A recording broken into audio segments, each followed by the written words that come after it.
Hello दोस्तों, एक बार फिर से आप सभी का स्वागत है बिंद एकेडमी में। दोस्तों, आज हम पढ़ने वाले हैं हाई कोर्ट के बारे में। हाई कोर्ट यानी उच्च न्यायालय। हाई कोर्ट यानी उच्च न्यायालय।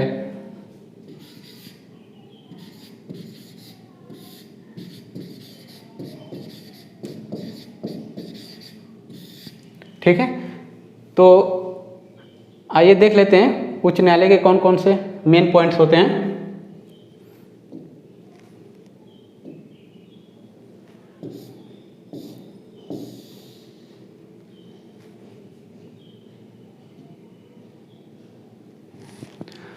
उच्च न्यायालय यानी हाई कोर्ट।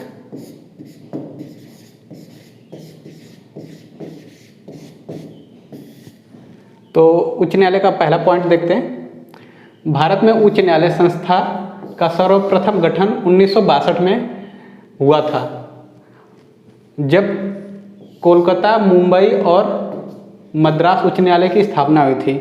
ठीक है, इसमें यह बताया गया है कि भारत में उच्च न्यायालय की संस्था का सर्वप्रथम गठन जो है 1862 में हुआ था। वह तब हुआ था जब कोलकाता, मुंबई और मद्रास के उच्च न्यायालय की स्थापना हुई थी। फिर अगला पॉइंट देख लेते हैं। 1866 में चौथे उच्च न्यायालय की स्थापना हुई थी, और चौथा उच्च न्यायालय कौन सा था? इलाहाबाद। इलाहाबाद जो था वो चौथा उच्च न्यायालय था, और कब वो बना था? 1866 में।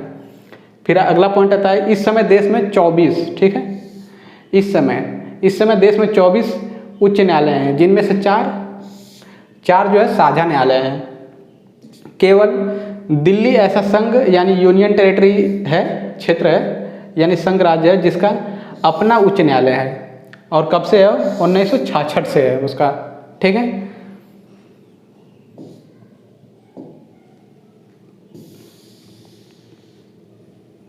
फिर आगे देख लेते हैं। संसद एक उच्च न्यायालय के न्यायिक क्षेत्र का विस्तार कर सकती है। संसद जो है एक उच्च न्यायालय यानी हाई कोर्ट का न्यायिक विस्तार कर सकती है, अथवा किसी संघ राज्य यानी यूनियन टेरिटरी क्षेत्र जो होते हैं को एक उच्च न्यायालय के न्यायिक क्षेत्र से बाहर कर सकती है। ठीक है, वह संसद के यानी पार्लियामेंट के ऊपर ये डिपेंड है कि वो उच्च न्यायालय के न्यायिक क्षेत्र को विस्तार कर सकती है, या फिर किसी संघ राज्य क्षेत्र के उच्च न्यायालय के न्यायिक क्षेत्र से बाहर कर सकती है। फिर अगला पॉइंट आता है, संविधान के भाग छठे भाग में अनुच्छेद 214 से 231 तक उच्च न्यायालय के गठन, शक्ति, स्वतंत्रता, न्याय आदि के बारे में बताया गया है। ठीक है, कौन से? भाग 6 में और आर्टिकल 214 से 231 में ये जो है हाई कोर्ट के उच्च न्यायालय के स्वतंत्रता, न्याय क्षेत्र, शक्तियाँ, प्रक्रिया और गठन के बारे में बताया गया है। फिर आगे देख लेते हैं। प्रत्येक उच्च न्यायालय में एक मुख्य न्यायाधीश। ठीक है, प्रत्येक उच्च न्यायालय में, हर उच्च न्यायालय में जो है एक मुख्य न्यायाधीश होते हैं, और उतने न्यायाधीश जितने आवश्यकता अनुसार समय समय पर राष्ट्रपति नियुक्त करते हैं। ठीक है, इसमें जो है उच्च न्यायालय में एक तो मुख्य न्यायाधीश होते हैं, और भी जो न्यायाधीश होते हैं उनको राष्ट्रपति समय समय पर नियुक्त करते हैं। जैसे उनको लगता है कि इस समय कितने होने चाहिए, उसके हिसाब से वो घटाते बढ़ाते रहते हैं। इस तरह न्यायाधीशों की संख्या के बारे में विशेष तौर पर कुछ नहीं बताया गया है संविधान में। ठीक है, लेकिन हमारा जो उच्चतम न्यायालय है, उच्चतम न्यायालय में कितने न्यायाधीश हैं?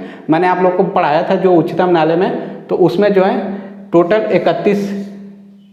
31 न्यायाधीश हैं, जिसमें से एक जो है मुख्य न्यायाधीश हैं और 30 जो है अन्य न्यायाधीश है। तो टोटल 31 है उच्चतम न्यायालय में। लेकिन इसमें जो है एक मुख्य न्यायाधीश है, और इसमें कोई दूसरे न्यायाधीशों की संख्या के बारे में नहीं बताया गया। ठीक है, तो आइए नियुक्तियों के बारे में देख लेते हैं। उच्च न्यायालय के न्यायाधीशों की नियुक्तियां कैसे होती हैं? उच्च न्यायालय के न्यायाधीशों की नियुक्ति राष्ट्रपति द्वारा की जाती है। ठीक है, मुख्य न्यायाधीश की नियुक्ति राष्ट्रपति द्वारा की जाती है। भारत के मुख्य न्यायाधीश और संबंधित राज्य के राज्यपाल के परामर्श के बाद की जाती है। जो राष्ट्रपति होते हैं वही नियुक्त करते हैं न्यायाधीश को। ठीक है, लेकिन कब करेंगे? जब मुख्य न्यायाधीश, भारत के मुख्य न्यायाधीश, भारत के मुख्य न्यायाधीश और उस राज्य के राज्यपाल के परामर्श के बाद उनसे बातचीत करेंगे कि किसको न्यायाधीश नियुक्त करना है, उसके बाद ही राष्ट्रपति नियुक्त करेंगे। उसके बाद आता है अगला पॉइंट, अन्य न्यायाधीशों की नियुक्ति से संबंधित उच्च न्यायालय के मुख्य न्यायाधीश से परामर्श किया जाता है। इनको भी जो है राष्ट्रपति ही नियुक्त करेंगे, लेकिन जो मुख्य न्यायाधीश हैं उनके परामर्श के बाद करेंगे।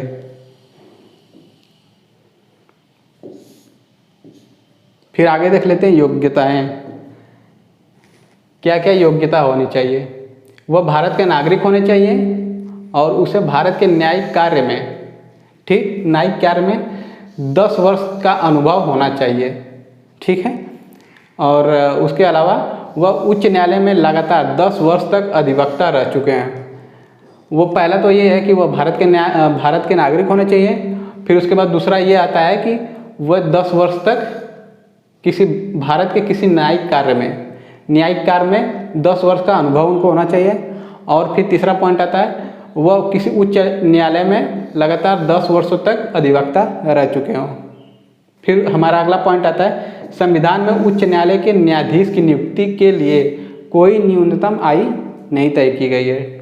इसका मतलब ये है कि संविधान में, हमारे कॉन्स्टिट्यूशन में जो है हाई कोर्ट के जो न्यायाधीश होते हैं उनकी एज नहीं बताई गई है कि इतने एज तक कोई न्यूनतम, कम से कम जो एज है वह नहीं बताई गई है, ठीक है। फिर अगला पॉइंट आता है राज्यपाल या उसके द्वारा नियुक्त व्यक्ति के सामने शपथ लेनी होगी।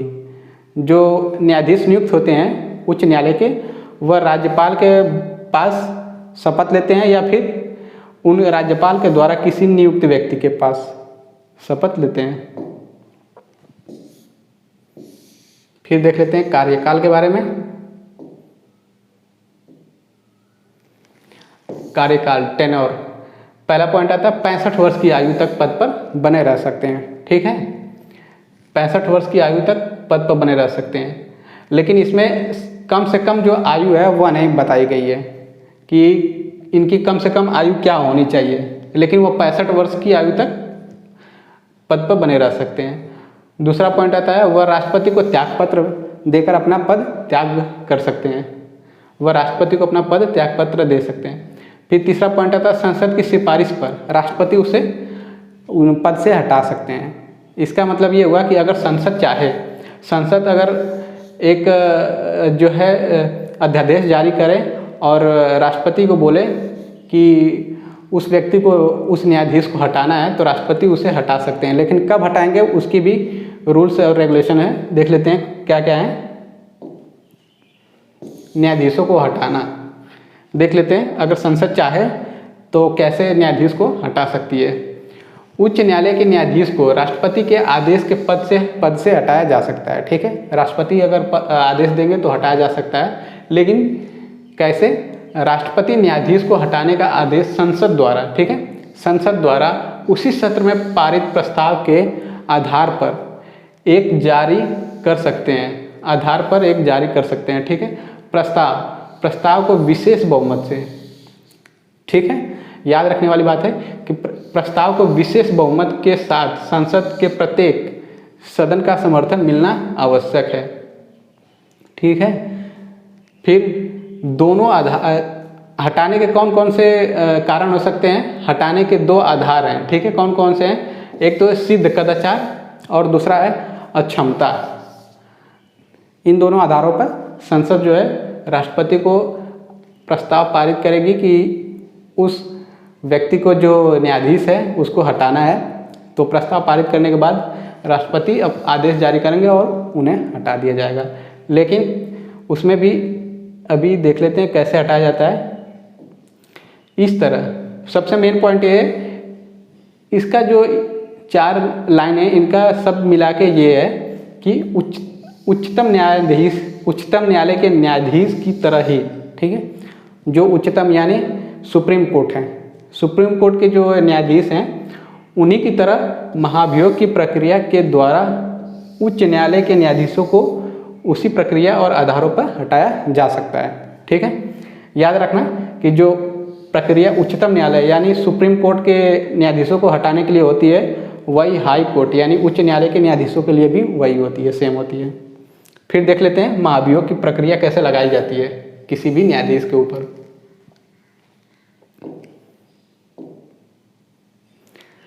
महाभियोग, फिर पहला पॉइंट आता है महाभियोग में 100 सदस्य लोकसभा में, ठीक, लोकसभा में और 50 सदस्य राज्यसभा में। इन 100 सदस्यों का साइन हो, लोकसभा में 100 सदस्यों का साइन होना चाहिए और 50 सदस्यों का राज्यसभा में साइन होके अध्यक्ष और सभापति को सौंपना होगा। यानी लोकसभा के 100 सदस्य जो है साइन करके अध्यक्ष के पास सौंपेंगे और जो राज्यसभा के 50 सदस्य हैं वो साइन करके सभापति को सौंपेंगे। फिर उसके बाद अध्यक्ष और सभापति इस प्रस्ताव को स्वीकार कर सकते हैं या फिर ठुकरा सकते हैं या अस्वीकार कर सकते हैं, ये उनके ऊपर डिपेंड करता है। कोई ज़रूरी नहीं है कि स्वीकार ही करना होगा या फिर अस्वीकार, ये उनके ऊपर डिपेंड करता है। और अगर यदि प्रस्ताव स्वीकार हो जाता है, एक्सेप्ट कर लेते हैं अध्यक्ष और सभापति इस प्रस्ताव को, तो अध्यक्ष और सभापति आरोपों की जांच के लिए एक 3 सदस्यीय समिति गठित करेंगे, ठीक है। तो इस 3 सदस्य समिति में कौन कौन से लोग शामिल रहेंगे आइए देख लेते हैं।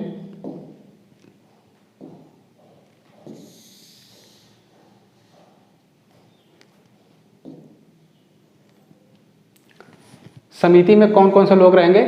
सबसे पहले तो उच्चतम न्यायालय के जो मुख्य न्यायाधीश होते हैं, ठीक है, जो उच्चतम न्यायालय के यानी सुप्रीम कोर्ट के जो मुख्य न्यायाधीश होते हैं, CJI जो होते हैं, वह शामिल रहेंगे। अगर ये नहीं होते हैं तो इनके अलावा जो न्यायाधीश होते हैं, कोई वरिष्ठ न्यायाधीश होंगे, उनको शामिल करना अनिवार्य है सुप्रीम कोर्ट के। फिर दूसरा कौन रहेगा? उच्च न्यायालय का कोई मुख्य न्यायाधीश, किसी उच्च न्यायालय का जो मुख्य न्यायाधीश हैं उनको शामिल करना है।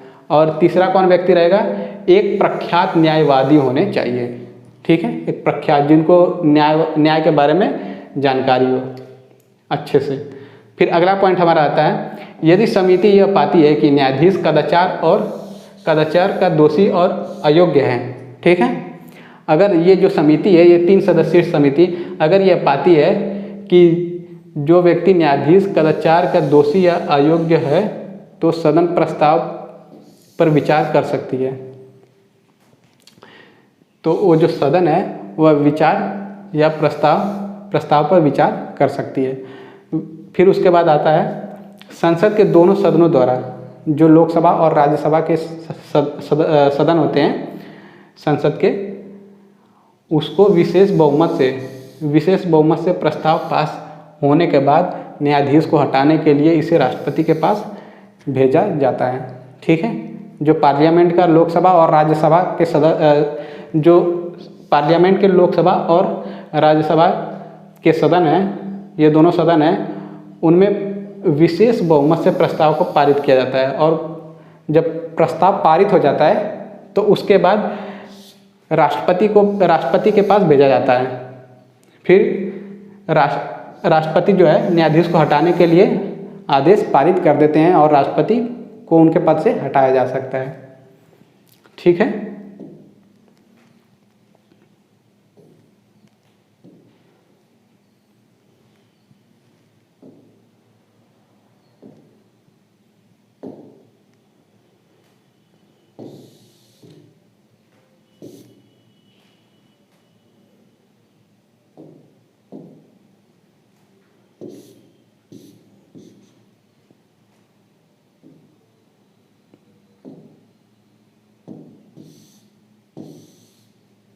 तो बस दोस्तों आज की क्लास के लिए इतना ही। उम्मीद करता हूँ ये क्लास आपको पसंद आई होगी।